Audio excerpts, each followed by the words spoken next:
वंदे हम श्री गुरु श्री ज्योतिपद श्री गुरुन् वैष्णव रूपम सागर जातम सहगण रघुनाथन विंतम तम सजीवम साद्वैतम सावधूतम परिजन सहितम कृष्ण चैतन्य देवम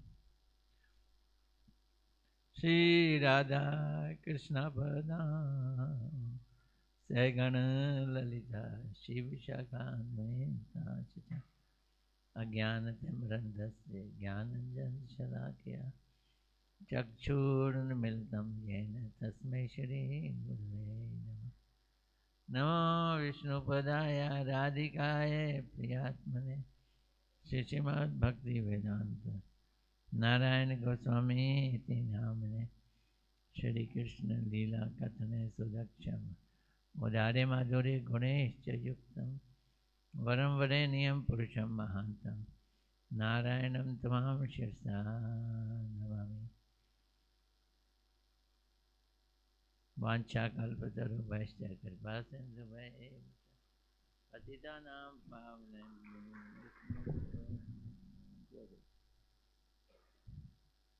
नमो महावदन्याय कृष्ण प्रेम प्रदायते कृष्णाय कृष्ण चैतन्याय नामने गौरी विषय नमः। हे कृष्ण करुणा सिंधु दीनबंधु जगतपते गोपेश गोपिका कांत राधा कांत नमोस्तुते तप्त कांचन गौरांगी राधे वृंदावनेश्वरी वृषभानुसुतदेवी प्रणमामि हरिप्रिय वृंदाय तुलसीदेवाय प्रियाय केशवस्य च कृष्ण भक्ति प्रतिदेवी सत्वते नमो नमः। श्री कृष्ण चैतन्य प्रभु नित्यानंद श्री अद्वैत गदाधर शिवसदि गौर भक्त वृंद। सब बोलो हरे कृष्णा कृष्णा कृष्णा हरे हरे हरे राम राम राम हरे हरे हरे कृष्णा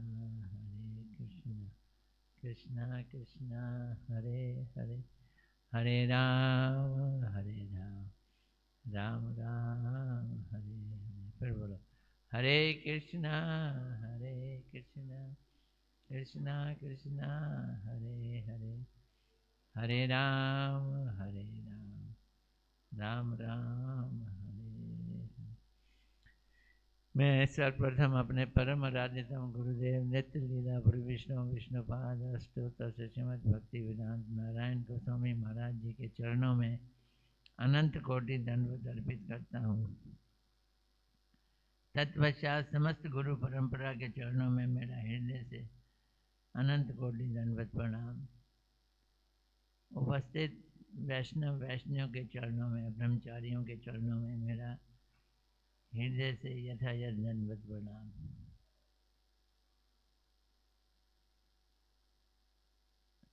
देखो एक विचार आप लोगों के सामने प्रस्तुत कर रहा हूं। अभी कुछ पूछ नहीं रहा, विचार प्रस्तुत कर रहा हूं। चूल्हे में आग है, आग पे पतीला है, पतीले में पानी है, पानी में चावल है। गलेगा कौन है? कौन गलेगा? आग भी नहीं गलेगी, पतीला भी नहीं गलेगा, पानी उबल जाएगा पर गलेगा नहीं। गलेगा कौन? चावल।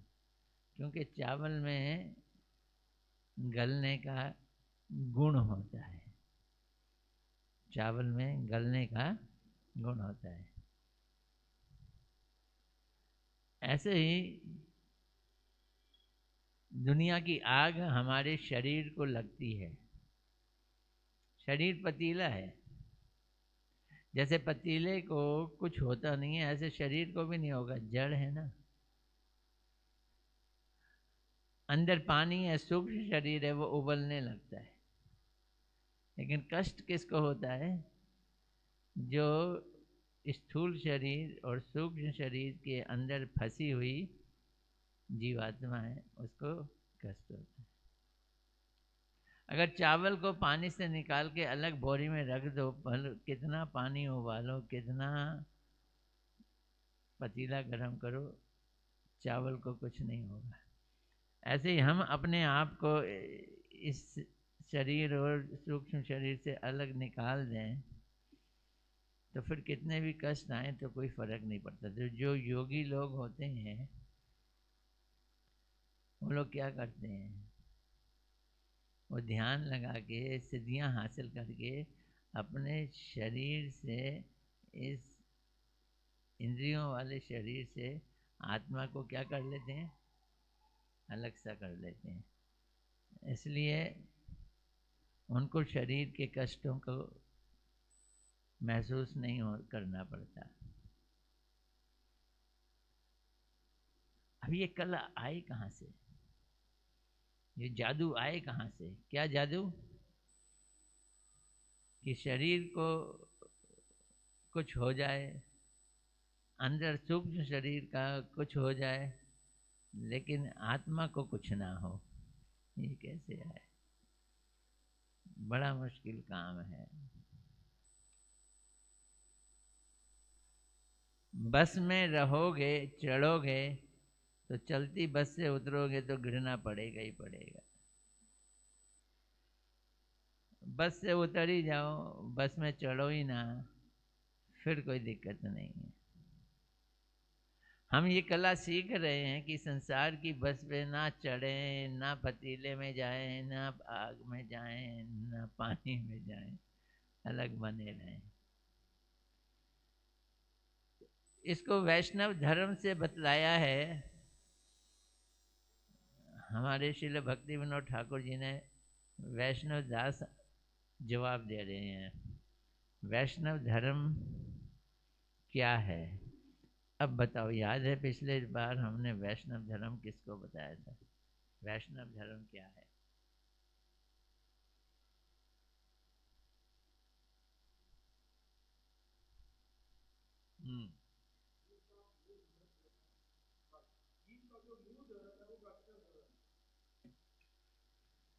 हाँ, ये भी ठीक उत्तर है।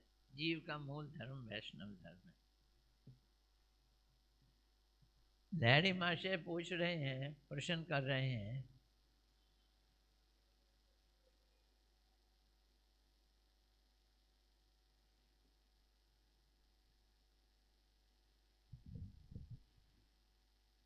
शुद्ध वैष्णव धर्म क्या है? ये है प्रश्न। शुद्ध वैष्णव धर्म क्या है? अब कोई पूछे लस्सी क्या है तो कहोगे दही है, तो बात ठीक है। भैया क्या लस्सी क्या है तो बोलते हैं मथा हुआ दही है, तो वो भी बात सही है। कोई कहेगा लस्सी क्या है तो बोलते जिसमें चीनी डली हुई हो, वो भी बात सही है। और कोई कहेगा लस्सी क्या है, बोलते उसको बर्फ़ में जमा के ठंडा करके रखते हैं, मथे हुए दही को उसको लस्सी कहें, वो भी बात ठीक है। लेकिन परफेक्ट बात जो बाबा जी बतलाना चाहते हैं इस प्रश्न के उत्तर में कि शुद्ध वैष्णव धर्म क्या है, इसमें उन्होंने क्या जवाब दिया, किसी को याद है? हैं? बोलो।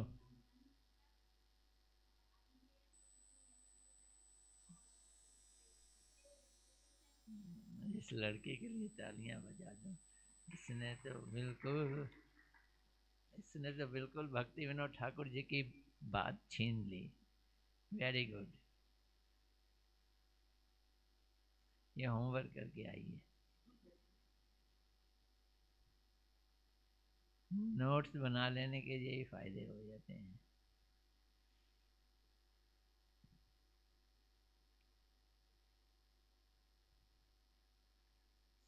मैं एक उदाहरण दिया था पिछली बार संबंध तत्व पे, किसी को याद है क्या था उदाहरण? हैं?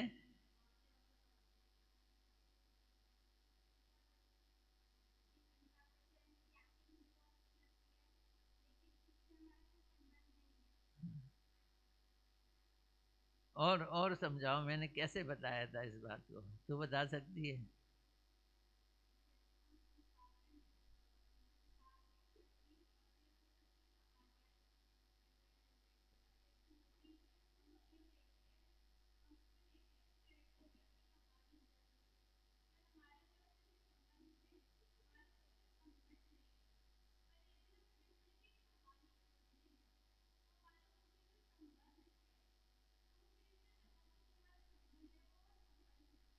वेरी गुड, तालियां बजा दो इस लड़की के लिए। ये बात समझना, वैष्णव धर्म में 3 एस्पेक्ट बता गए हैं, संबंध, अभिधेय, प्रयोजन। उसमें संबंध बहुत इम्पोर्टेंट है। संबंध को इम्पोर्टेंस क्या है उसे समझने के लिए समझो जरा। ये सारी दुनिया से सारा जगत कहानियों से भरा पड़ा है। जय श्री श्री गौर हरि श्री श्री राधा रमन बिहारी जी की जय। ये जगत किससे भरा है? कहानियों से भरा है। जिंदगी और कुछ भी नहीं, तेरी मेरी कहानी है।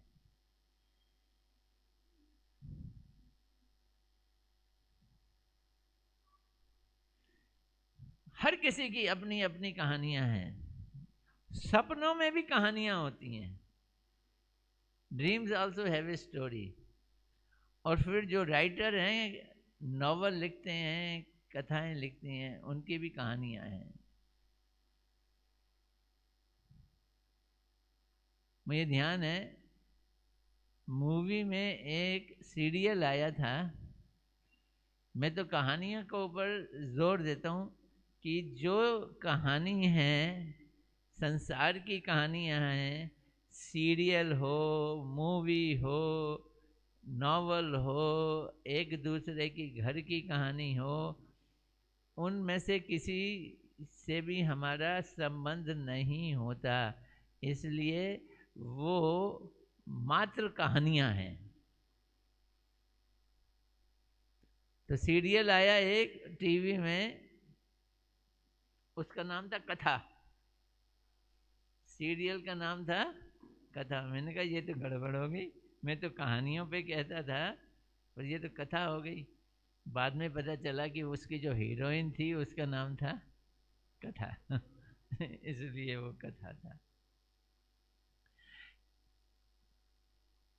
ये बात समझना है बड़ी अच्छी तरह से। शास्त्र और नॉवल और मूवी में अंतर यही है, शास्त्र में हम जिसके बारे में सुन रहे हैं उससे हमारा संबंध है, और संसार की कहानियों से जो कुछ भी हम सुन रहे हैं उससे हमारा संबंध नहीं है। तो क्योंकि हमारा उनसे संबंध है, इसलिए इसलिए वैष्णव धर्म के 3 पहलू में सबसे इम्पोर्टेंट पहलू क्या है? संबंध, रिलेशनशिप। संबंध बहुत जरूरी है। अब संबंध को भी उन्होंने बताया कि भैया किस किस के बीच में संबंध। संबंध तो है, पर किस किस के बीच में संबंध? हाँ, क्या क्या? माया, जीव और नहीं, इसको ऐसे समझना, ऐसे समझना, धीरे धीरे समझना तो जल्दी में पहुंचोगे। 3 चीजें हैं जिनके बीच में संबंध है। कौन कौन चीज है? पहली माया, दूसरा जीव, तीसरा भगवान। ये 3 चीजें हैं जिनके बीच में संबंध है। अब इन 3 चीजों को आपस में जोड़ तोड़ करो तो जो भी बनता है वो संबंध तत्व कहलाता है। तो 3 चीज के बीच में परमुटेशन कॉम्बिनेशन हम मैथमेटिक्स में पढ़ते थे, पता नहीं आप लोगों ने पढ़ी है कि नहीं। तो वो परमुटेशन कॉम्बिनेशन, जीव का जीव से संबंध, जीव का माया से संबंध, जीव का भगवान से संबंध, माया का माया से संबंध, माया का भगवान से संबंध, भगवान का माया से संबंध, ऐसे संबंध पे संबंधित, इन सारे संबंधों को समझना क्या कहलाता है? संबंध तत्व के साथ। बात समझ आ रही है ना? मेरी हिंदी समझ आ जाती है? ये ब्रह्मचारी आए थे तो इनको हिंदी बिल्कुल नहीं आती थी। एक कम्युनिकेट करना मुश्किल होता था। 4 साल पहले की बात है। कितने साल हो गए? 4 साल हो गए, 4-5 साल हो गए। अब देखो कितने प्यार से समझ रहे हैं, अच्छी तरह से। ये तीर्थ महाराज जी की सेवा करते हैं, उससे उनको ताकत मिल गई है।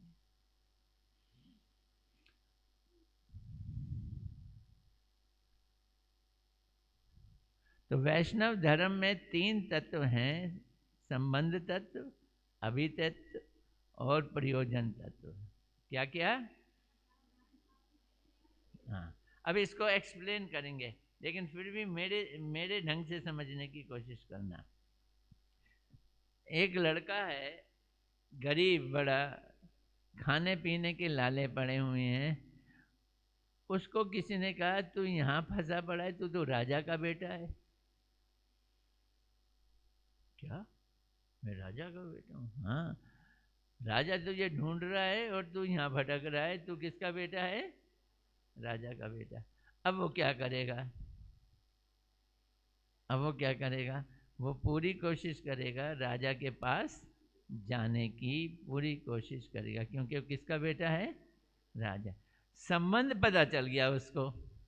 तो संबंध के बाद नेक्स्ट स्टेप है कि उस संबंध को पाने की कोशिश करना। इसे अभिधेय कहते हैं। उस संबंध को पाने की क्या करना? चेष्टा करना। ये क्या कहलाएगा? अभिधेय। अब मैं, बड़ा मुश्किल था जब मैं शुरू शुरू में आया, इन चीज़ों को, इन शब्दों को सुनना, याद करना बड़ा मुश्किल काम।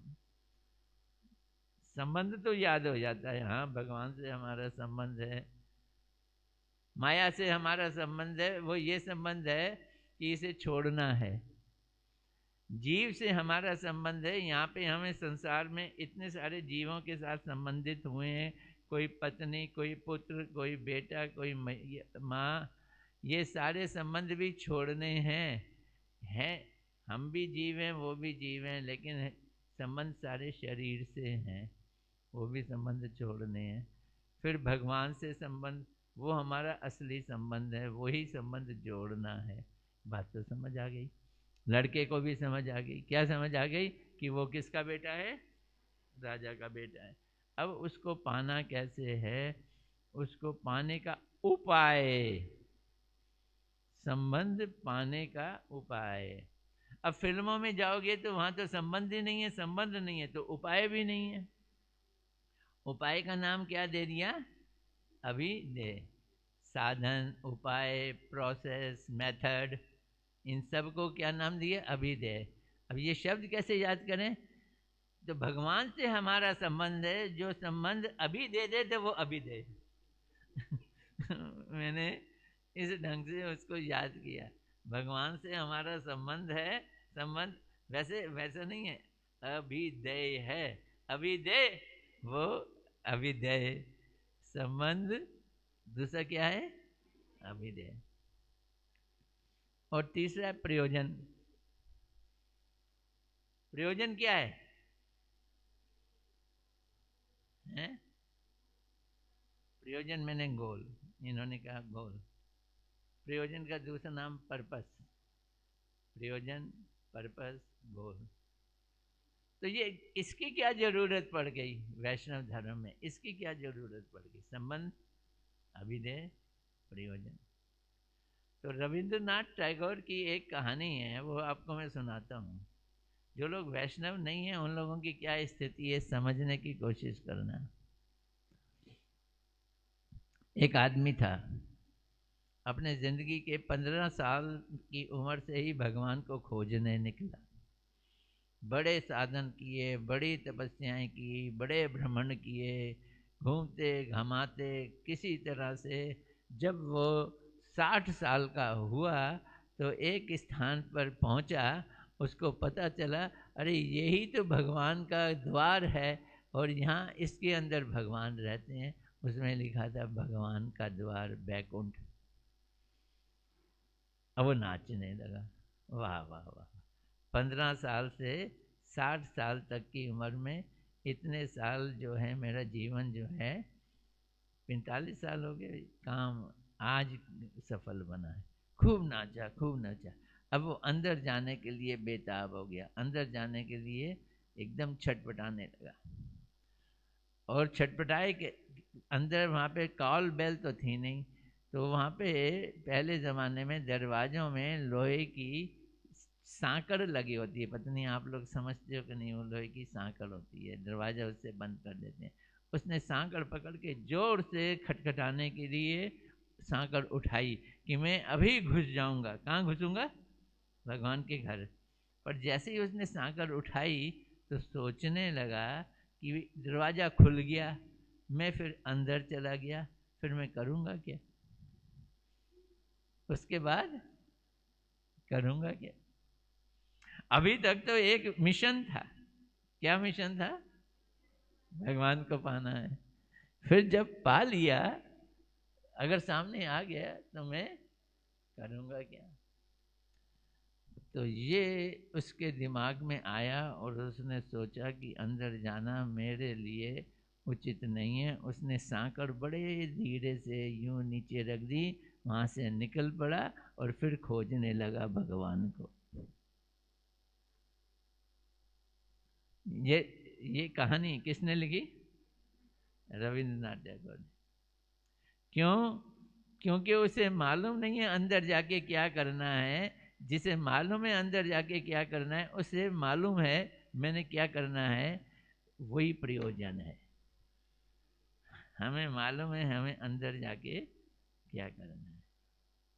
तो वैष्णव धर्म में 3 चीजें हैं, संबंध, अभिधेय और दूसरा जब वो मिल जाएंगे तो फिर हम कैसी सेवा करेंगे? दास्य भाव से सेवा करेंगे, सख्य भाव से सेवा करेंगे, माधुर्य भाव से सेवा करेंगे और वात्सल्य रस में सेवा करेंगे। इन रसों से हम कृष्ण को आनंदित करेंगे। कृष्ण को गोल, इन्होंने क्या बोला?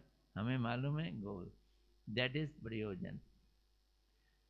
मेन चीज प्रयोजन है, प्रयोजन को पाने का साधन है और साधन तभी हमारा बनता है जब हमारे को संबंध का पता चलता है। इसलिए भक्ति की शुरुआत में हमारे शास्त्रों में संबंध दिया जाता है। जीवेर स्वरूप है कृष्णेर नित्य दास। जीव का स्वरूप है कि वो कृष्ण का नित्य दास है। बात समझ आ रही है? अब पढ़ते हैं यहाँ क्या कहा गया। ये तो हो गया रामचंद्रीय स्टाइल थोड़ा सा।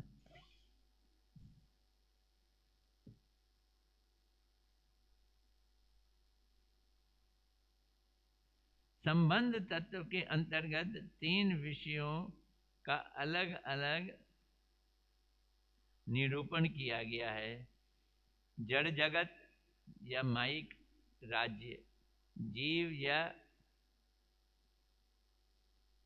वो तत्व जो अधीन है। जीव को क्या माना? अधीन तत्व।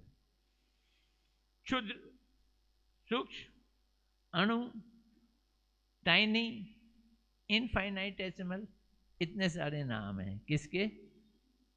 जीव के। इसीलिए ये अधीन रहता है, या इसके अधीन या उसके, या तो माया के अधीन रहेगा या भगवान के अधीन रहेगा।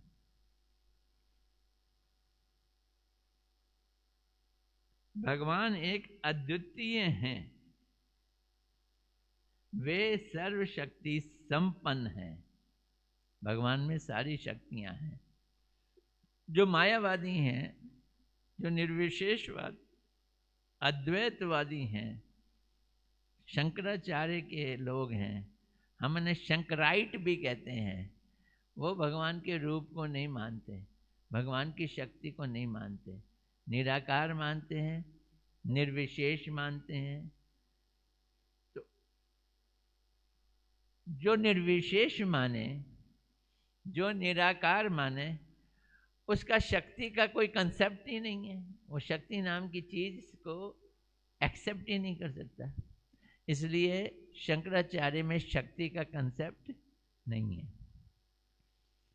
शक्ति का कंसेप्ट वैष्णव धर्म में भी जगह जगह नहीं दिखाई देता। भगवान कार्य कर रहे हैं अपनी मर्जी से और भगवान के कार्य हो रहे हैं, लेकिन गौड़िया मठ में भगवान और शक्ति इन दो चीजों का बड़ा जबरदस्त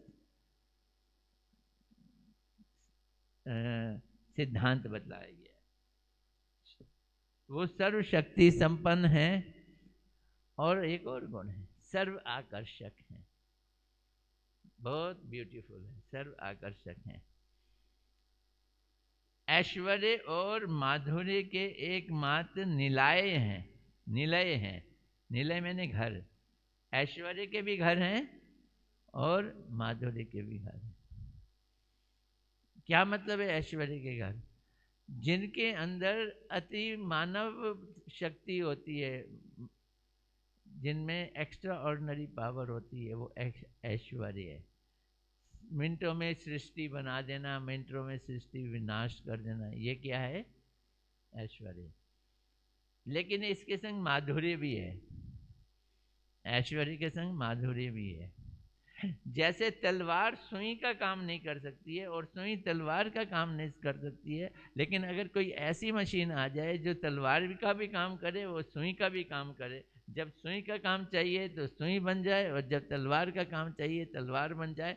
तलवार को ऐश्वर्य समझ लो और सुई को माधुर्य समझ लो, जिसमें ऐश्वर्य भी है, माधुर्य भी है। ऐश्वर्य की जब भी बात आए दिमाग में, याद रखना, एक चीज को अच्छी तरह से याद रखना, ऐश्वर्य की जब भी बात दिमाग में आए तो ये समझना कि ये भाव कि ये भगवान है। ऐश्वर्य मीन्स ये भाव कि ये भगवान है, ये सबके मालिक हैं, ये चमत्कारी हैं, ये सब कुछ कर सकते हैं।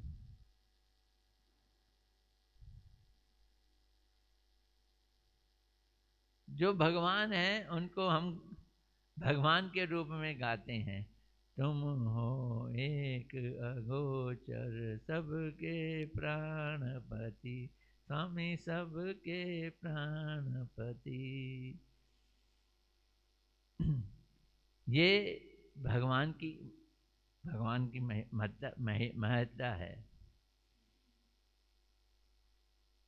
लेकिन माधुर्य क्या है? माधुर्य में ये विचार ही नहीं होता है कि तुम हो एक अगोचर सबके प्राणपति। तुम कौन हो? तुम मेरे पुत्र हो, तुम मेरे मित्र हो, तुम तो मनुष्यों जैसा संबंध माधुर्य और भगवान जैसा संबंध ऐश्वर्य।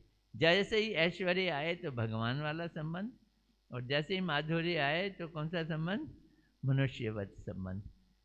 तो ये भगवान दोनों ही तरह की लीला कर लेते हैं।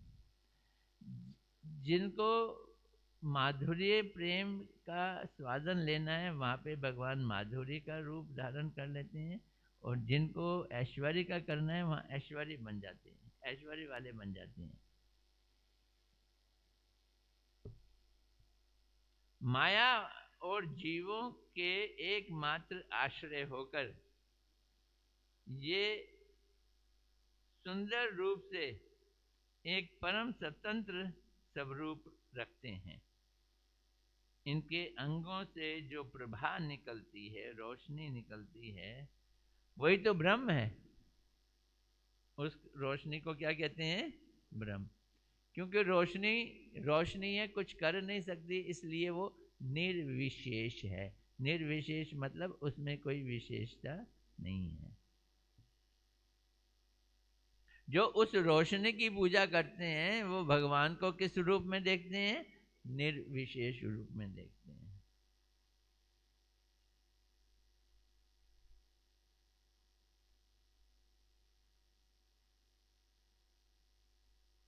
तो माया और जीवों के एकमात्र आश्रय होकर भी सुंदर रूप से एक परम स्वतंत्र स्वरूप है।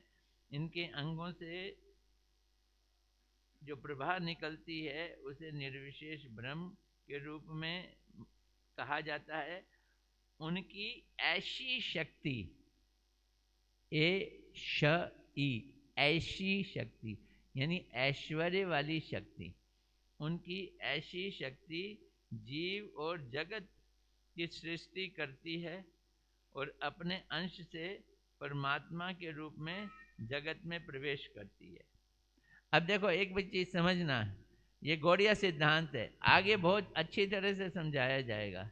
यहाँ शक्ति तत्व आएगा वहां बहुत समझाया जाएगा।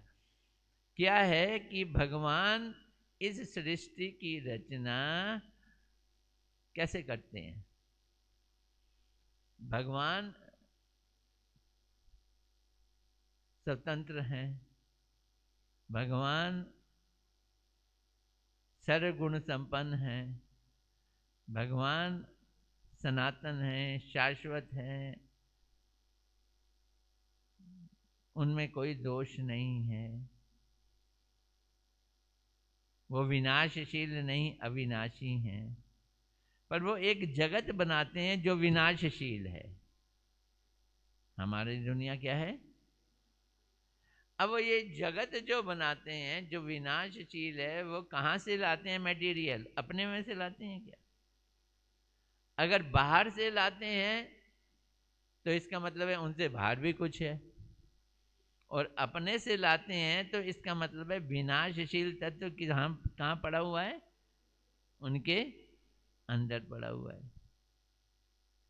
कहाँ से लाते हैं ये? जगत कैसे बनाते हैं?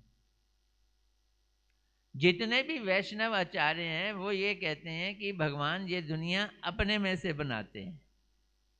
समझना,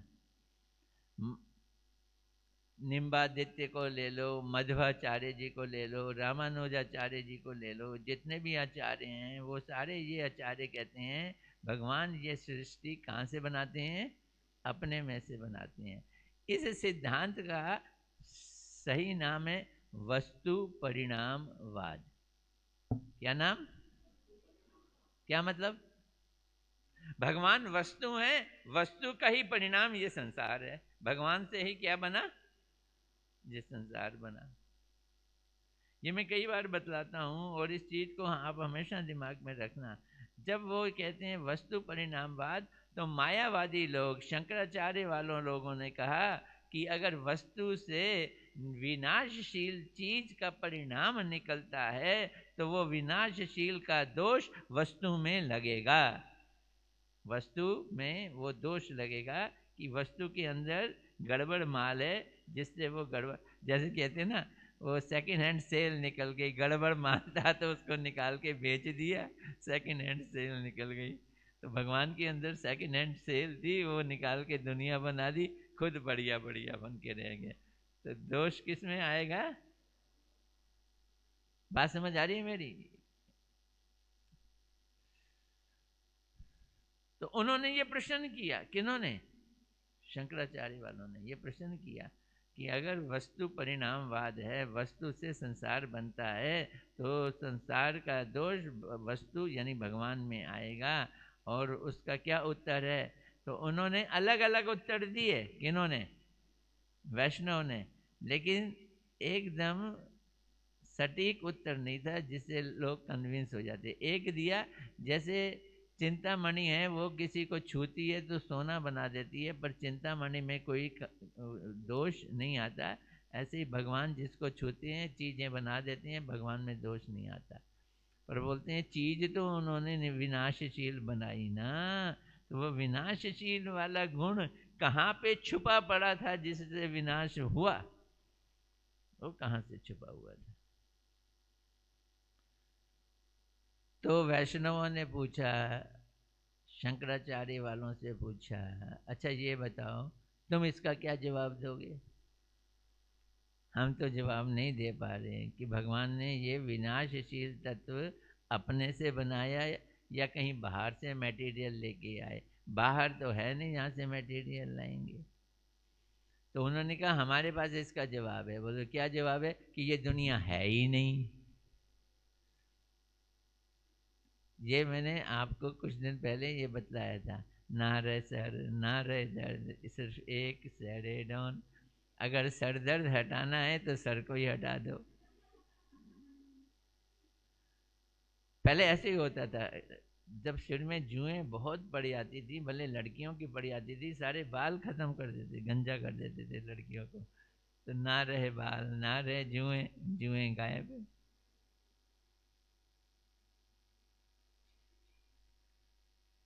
तो जब ये चीज चैतन्य महाप्रभु जी से पूछी, महाप्रभु जी हंस पड़े, ये क्या बच्चों जैसी बात कर रहे हो? क्या? भगवान की शक्ति है। एक है भगवान और एक है भगवान की शक्ति। उन्होंने भगवान की शक्ति का कंसेप्ट इंट्रोड्यूस किया। ये गौड़िया संप्रदाय में है शक्ति का कंसेप्ट। इसमें क्या इंट्रोड्यूस किया कि शक्ति और शक्तिवान में बड़ा अद्भुत रिलेशन है। दोनों कनेक्टेड भी हैं और कनेक्टेड नहीं भी हैं। उनमें भेद भी है और भेद नहीं भी है। और इस सिद्धांत का नाम दिया अचिंत्य भेद अभेद। भेद भी है और अभेद भी नहीं है। जहाँ भेद चाहिए वहाँ भेद हो जाता है, जहाँ भेद नहीं चाहिए वहाँ भेद नहीं है। फिर तो एक शक्ति तो उनके साथ चिपकी रहती है, उसे स्वरूप शक्ति कहते हैं। वो स्वरूप शक्ति भगवान के अंतरंग दुनिया बनाती है, बैकुंठ बनाती है, गोलोक वृंदावन बनाती है, वो अंदर की दुनिया बनाती है। वहाँ भगवान अपना रास विलास आनंद करते हैं और सच्चिदानंद दुनिया है वो। और एक है जीवात्मा, हम लोग, हम भी उनकी शक्ति से निकले। और तीसरी शक्ति वो उनकी है पर उनसे बाहर रहती है, उसे माया शक्ति कहते हैं।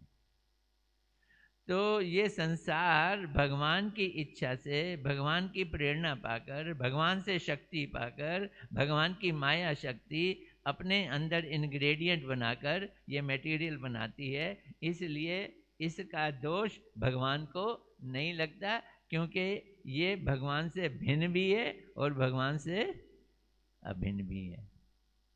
बात समझ आ रही है? तो ये चीज हमारी है। यहाँ कंटेक्स्ट नहीं है, उस चीज के बारे में बतला नहीं रहे, लेकिन मैं आउट ऑफ सिलेबस बतला रहा हूँ आपको। ये बातें इंटरेस्टिंग बात है ना, इसलिए बतला रहा हूँ। तो उनकी ऐसी शक्ति जीव और जगत सृष्टि कर अपने अंश से परमात्मा के रूप में प्रवेश करती है। तो भगवान की ऐसी शक्ति, कौन सी शक्ति?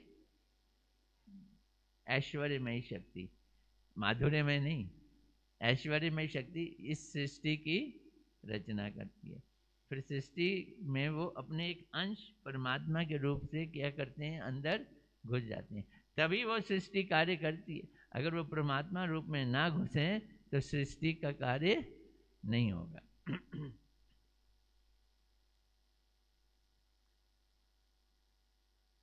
यही परमात्मा है, यही ईश्वर तत्व है। ऐश्वर्य प्रधान प्रकाश वे पर व्योम बैकुंठ नारायण हैं। तो जो ऐसी शक्ति से ऐश्वर्य प्रधान संसार बनता है वो बैकुंठ बनता है। वहाँ भगवान किस रूप में है? चतुर्भुज रूप में। और वही भगवान माधुर्य जब प्रकाश करते हैं तो वृंदावन में गोपी जन वल्लभ श्री कृष्ण चंद्र हैं। उनके प्रकाश और विलास नित्य और अनंत हैं। उनके समान कोई भी कुछ भी और नहीं है। तो जब समान ही नहीं है तो अधिक तो हो ही नहीं सकता। उनकी पराशक्ति द्वारा उनके समस्त प्रकाश या विलास प्रकाशित होते हैं। तो अब उनकी तीन शक्तियां हो गई। एक जो उनके साथ चिपकी हुई है स्वरूप शक्ति, उसका दूसरा नाम पराशक्ति है। एक जो उनसे दूर है वो माया शक्ति, और एक दोनों के बीच में है वो जीव शक्ति। भगवत गीता में जीव शक्ति को पराशक्ति कहा गया है। भगवत गीता के 7वें अध्याय में पराशक्ति किसको कहा गया है? जीव शक्ति को। लेकिन वास्तव में पराशक्ति क्या है? भगवान की ट्रांसडेंटल शक्ति जो भगवान के साथ चिपकी हुई है। उनकी पराशक्ति उनके समस्त प्रकाश या विलास प्रकटित करती है। विलास उनके, पराशक्ति। विलास कहाँ हो रहे हैं? बैकुंठ में हो रहे हैं, अयोध्या में हो रहे हैं, गोलोक वृंदावन में हो रहे हैं। पराशक्ति के अनेक विक्रम हैं। अब समझना, विक्रम का भी मतलब है शक्ति। विक्रम मैंने जो बड़े बड़े ऊंचे ऊंचे कार्य करे उसे क्या कहते हैं? विक्रम। तो पराशक्ति के भी अनेक विक्रम हैं, जिसमें जीवों के निकट 3 तरह के विक्रम देखने को मिलते हैं। विक्रम बहुत हैं। पराशक्ति कई तरह के कार्य कर सकती है, कई तरह के। जैसे मुझे याद है, हम बचपन में ताश खेलते थे, वो भी अपनी दादी जी के साथ। मथुरा में रहता था, दिल्ली जाते थे, ताश खेलते थे। तो ताश में एक खेल होता है, पता नहीं मैं ठीक नाम ले रहा हूँ कि नहीं, भूलना गया हूँ, 3 2 5। किसी ने ये सुनी है ताश का खेल? 3 जने खेलते हैं उसमें, और वो बढ़ती है 3 2 5। और एक होती है, वो पता नहीं क्या है उसमें, उसका नाम भूल गया मैं। तो 2 तरह की गेम थी। वो दोनों गेम हम दादी जी से खेलते थे। ताश के 52 पत्ते, गेम 2 आती थी हमको, लेकिन उस ताश में तो सैकड़ों गेम निकलती हैं। पर हमारे को कितनी आती थी? वो 2 ही आती थी। एक तो 3 2 5 थी, और एक वो नेला जेला गोला बनाते हैं, जिसमें वो पता नहीं है, रमी कहलाती है, रमी। तो इसी तरह से भगवान का शक्ति तो बहुत सारे कार्य करती है, पर हमारी नजरों में बस 2 ही 3 काम ही है। विक्रम 2 3 है। कौन कौन से हैं वो बतला रहे हैं।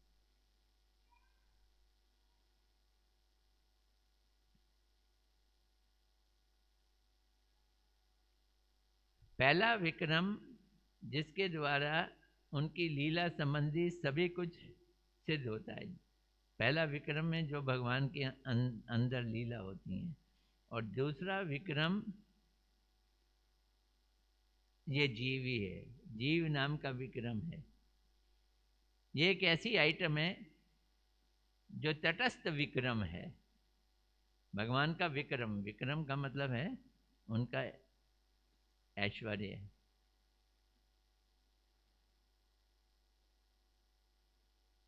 जिससे अनंत जीव उदय होते हैं, अवस्थान करते हैं। 2 विक्रम हो गए ना। और तीसरा विक्रम का नाम है ये माया विक्रम, जो माइक वस्तु बनाती है, जड़ वस्तु बनाती है, संसार की सृष्टि करती है। तो जीव की दृष्टि में 3 विक्रम हैं। एक भगवान का दुनिया, एक जीव, और तीसरा माया। जीव के साथ भगवान का, और भगवान के साथ जीव, और जड़ तथा जड़ के साथ भगवान और जीव का जो संबंध है, उसे ही संबंध तत्व कहते हैं। तो अब उन्होंने वही चीजें कही जो हमने पहले कर दी थी, जीव का भगवान से, भगवान का जीव से। हम तो 2 कदम और आगे बढ़ गए थे। जैसे जड़ का जड़ से क्या संबंध है, जीव का जीव से क्या संबंध है, ये यहाँ पे कह रहे हैं भगवान का माया से। तो इसे संबंध तत्व कहते हैं। संबंध तत्व बड़ा जरूरी है। देख लो, आपको एक आउट ऑफ कोर्स फिर समझा रहा हूँ मैं, फिर समझा रहा हूँ। जब हम भगवान के पास जाते हैं और भगवान से भक्ति करना चाहते हैं और यही भक्ति करते हैं, तुम हो एक अगोचर सबके प्राणपति, ये वाली भक्ति करते हैं। किस विध मिलो दया में तुमको मैं कुमति, शांता कारण भज भुज शयनम, कुछ है ना एक ऐसा श्लोक है। हाँ, ये नारायण विष्णु के लिए है। यम ब्रह्मा वरुणेन्द्र रुद्र मरुथा, ऐसे करके बड़ी अच्छी स्तुति है भागवत में है। किसके लिए? विष्णु के लिए, नारायण के। मैं मथुरा में पढ़ता था, मेरे कॉलेज का नाम, स्कूल का नाम, कॉलेज नहीं स्कूल का नाम था किशोरी रमन इंटर कॉलेज। उसका नाम ही क्या था? किशोरी रमन। तब किशोरी रमन की आर करते थे किशोरी रमन की असली मतलब क्या है ये नहीं मालूम था। पर हमारी मॉर्निंग प्रेयर यही होती थी, यम ब्रह्मा कोई कहे तुम्हें इतने श्लोक याद हैं, मैंने कहा श्लोक तो मुझे याद ही नहीं होते, लेकिन ये हमारी प्रेयर होती थी और ये हमारा एग्जाम होता था कि प्रेयर लिखो और इसका अर्थ लिखो, ये एक एग्जाम में होता था। तो ये जो इस तरह से स्तुति करते हैं ये भी विक्रम है।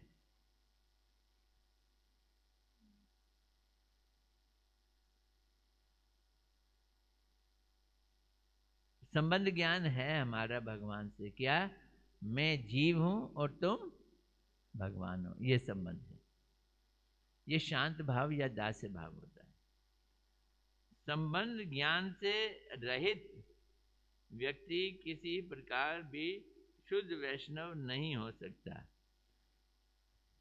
अब देखो, कल्पना करो, मैं यहाँ आया या कोई भक्त यहाँ आया, प्रभु दंडवत किया, मैं बड़ा परेशान हूँ, मेरे बेटे का एग्ज़ाम पास नहीं हो रहा, उसको कोई नौकरी दिलवा दो, और परिक्रमा कर रहा है, आरती कर रहा है, चला गया। उसने भगवान के साथ कोई संबंध जोड़ा ही नहीं, उसने तो भगवान के साथ अपने बेटे का ही संबंध जोड़ा। मैं भगवान का दास हूँ, भगवान के धाम में जाऊंगा, ये वैकुंठ बात है, लेकिन मैं तो दास भी नहीं बना। भगवान को अपना मैंने दास बना दिया कि तुम मेरा ये काम कर दो, तो उसका भगवान से कोई संबंध नहीं है। वो जितना भी मंदिर में आ रहा है, भक्ति कर रहा है, उस भक्ति का प्रभाव बिल्कुल भी नहीं हो पाएगा, क्योंकि उसका सब कुछ तो हो रहा है पर क्या नहीं है?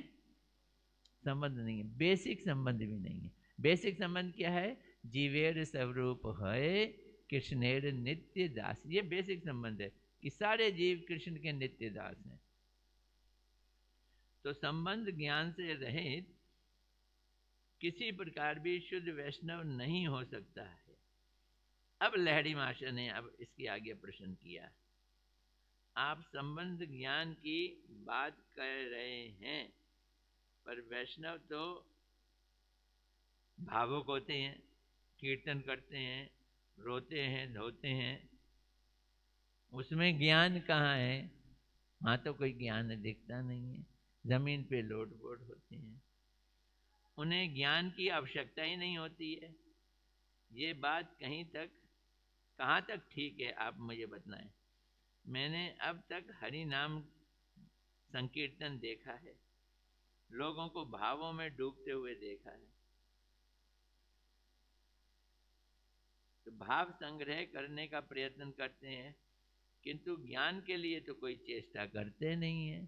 ये वैष्णव लोग तो हरि बोल हरि बोल हरि बोल करते हैं, तो संबंध ज्ञान कहाँ है बोलो तो? ये कौन प्रश्न पूछ रहे हैं? ये वो पूछ रहे हैं लाड़ी मासी जी। तब बाबा जी ने जवाब दिया। बाबा जी बोलते हैं, भाव, वाह वाह वाह वाह, भाव उदय होना तो क्या बात है, भाव ही आ जाए तो फिर क्या है। हमारी सारी स्टेजेज ही क्या है?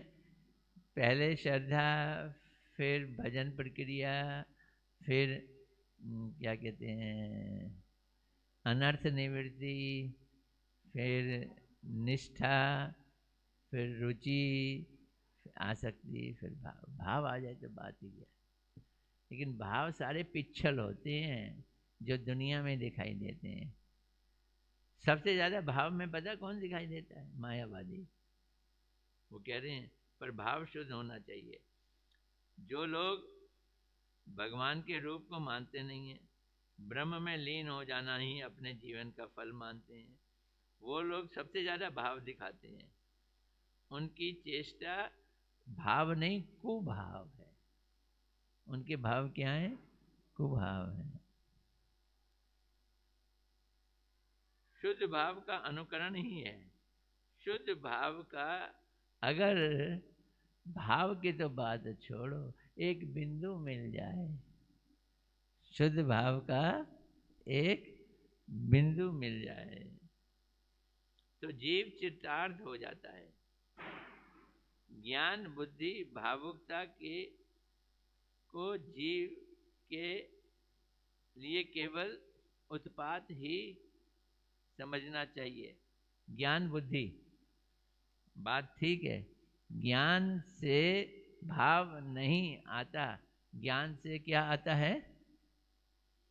ज्ञान से उत्पात मचता है। अच्छा, कौन सा ज्ञान?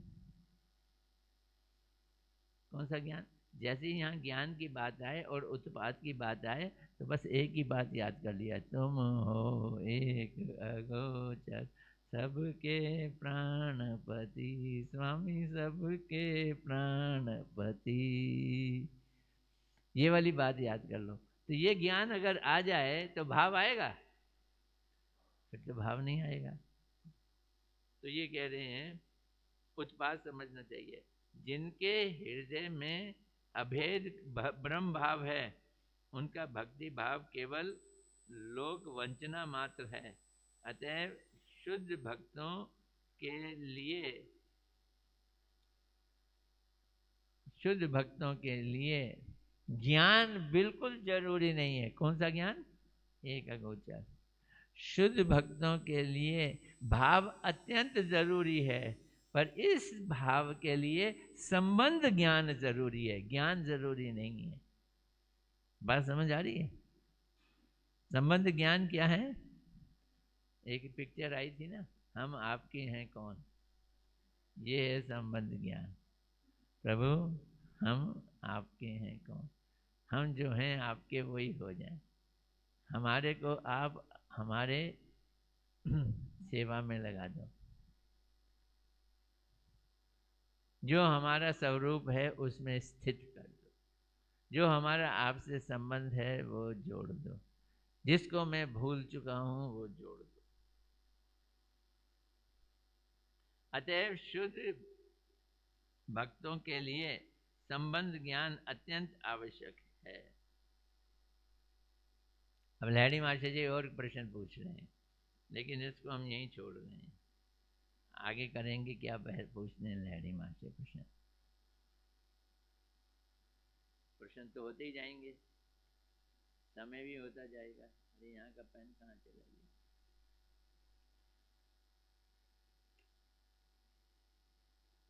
तो अब यहाँ कोई प्रश्न आया है तो प्रश्न पूछो। मेरा एक प्रश्न है कि जब क्लास खत्म हो जाती है तो ये क्यों आए हैं? मेरा प्रश्न है।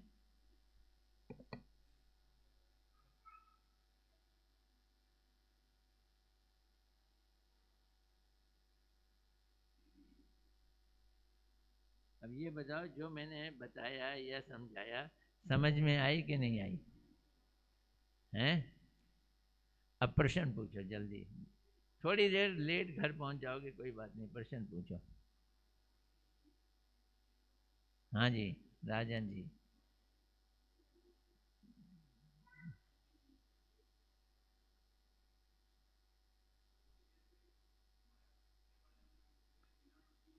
हैं?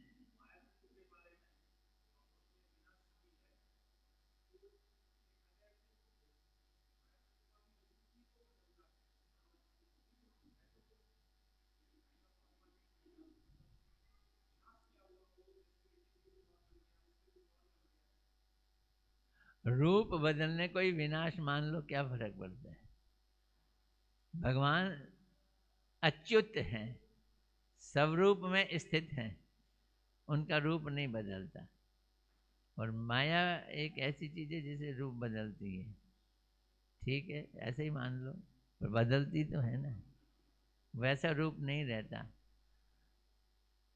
जवानी से बूढ़ा कर देती है। क्या क्या इसको हम तारीफ करें? तो बूढ़ा बना देती है हमको।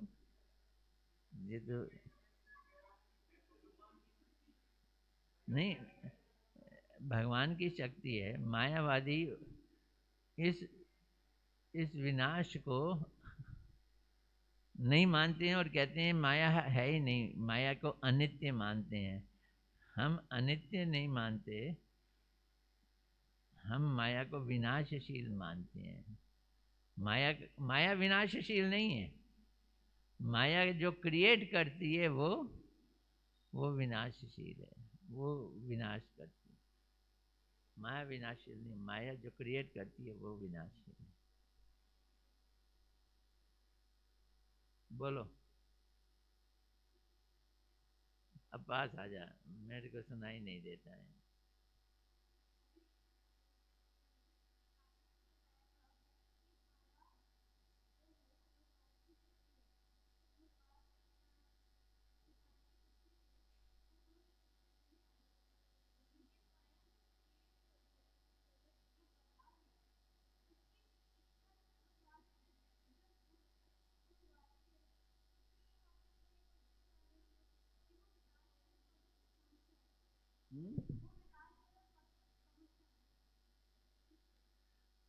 माया ने बनाया।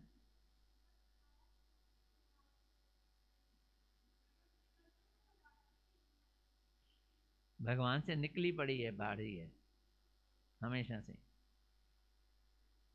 और भगवान उसको डायरेक्ट स्पर्श नहीं करते हैं। माया शक्ति को क्या करते हैं?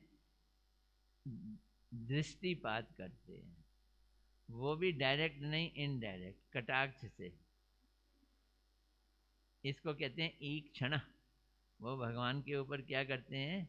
ईक्षण करते हैं। किसके ऊपर करते हैं? माया के ऊपर करते हैं। माया के ऊपर ईक्षण करते हैं, सीधा टच नहीं करते।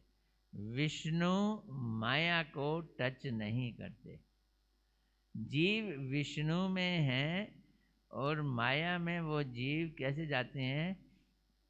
इसको ऐसे समझ लो कि वो टेढ़ी तिरछी नज़र से देखते हैं तो एक रोशनी का बहुत बड़ा पुंज उनके अंदर से माया के अंदर जाके प्रवेश कर जाता है। तो एक साइड में तो भगवान है और दूसरी साइड में माया है, और उनके अंदर से जीव जो है वो कहाँ चले जाते हैं? उसी पुंज से माया में चले जाते हैं। उसे शिवलिंग कहते हैं। उसे क्या कहते हैं? शिवलिंग कहते हैं। हाँ, पुंज को। तो वो गोल सा पुंज होता है, लिंग जैसा होता है, और वो क्या करता है? एक तरफ माया को स्पर्श करता है तो माया को योनि मान लिया। एक एक तरफ टच क्या है? भगवान से इनडायरेक्ट टच है।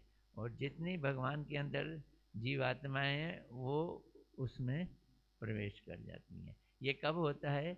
जब सृष्टि की शुरुआत होती है।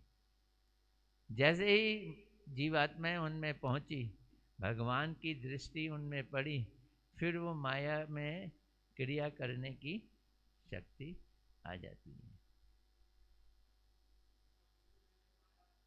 माया उस समय सूक्ष्म रूप से वहीं वहीं रह होती है, भगवान के पास में ही होती है, उनके संग नहीं होती, उनके पास में ही होती है, पीठ पीछे होती है, कहीं भी होती है, लेकिन स्पर्श नहीं करती। जैसे मैं एक उदाहरण देता हूँ, एक ही पुरुष के पास तीन तरह की स्त्रियां हैं। एक तो है जो पत्नी है, जो उसके साथ रहती है, वो अंग संग भी हो सकती है। एक है जो घर में काम करती है, नौकरानी है, वो भी उसके पास है, उससे बातचीत तो करते हैं पर अंग संग नहीं होती। और तीसरी है जो उसके खेत में काम करती है। उसको पैसा तो मिल जाता है, लेकिन वो दर्शन नहीं करती है कि सेठ कैसा है। सेठ भी उसके दर्शन नहीं करता है। समझ आ रही है बात? ये भी रामचंद्र उदाहरण है। मैं इसलिए कह देता हूं क्योंकि शास्त्र में नहीं है कहीं भी।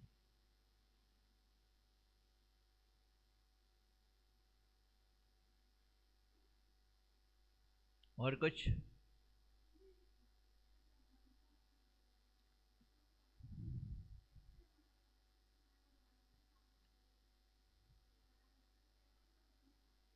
इसे ही अभिदय कहते हैं।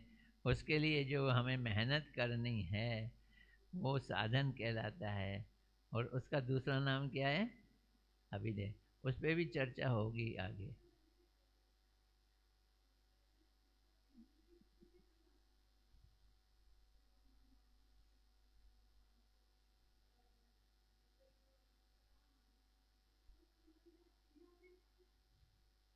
हमारा उनके साथ संबंध है वो लेटेंट है। इंग्लिश समझ रही ना? छुपा हुआ है, लेटेंट है। उसको मैनिफेस्ट करना है। जैसे एक बीज में आम का पूरा पेड़ लेटेंट है। बीज और आम, ये संबंध है। अब उसको ज़मीन पे बोया गया, पानी डाला गया, खाद दी गई, पेड़ बना। ये अभिदय है। और जब वो पेड़ बन गया तो आम आ गए खूब सारे। बीज क्या बन गया? पेड़ बन गया। ऐसे ही।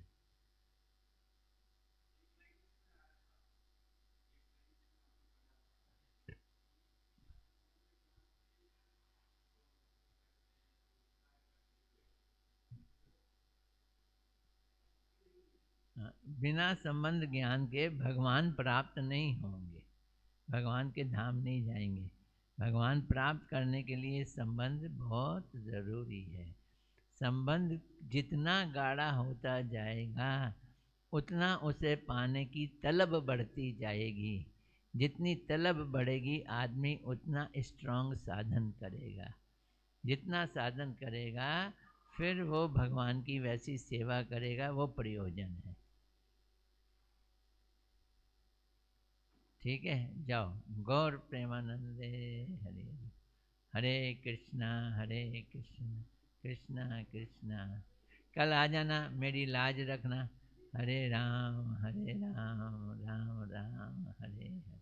हरे कृष्णा कृष्णा हरे हरे, हरे राम राम राम। लास्ट से मतलब देखो, दिल की बात बताता हूँ। आप लोग जोश से, ध्यान से, होश से सुनते हो तो मैं बोल पाता हूँ। ना सुनो तो बोला ही नहीं जाएगा। अब ये थोड़ी देर के लिए आए, मैं फिर भी बोल दिया क्योंकि जोश से आए ना। जोश से आए हो ना?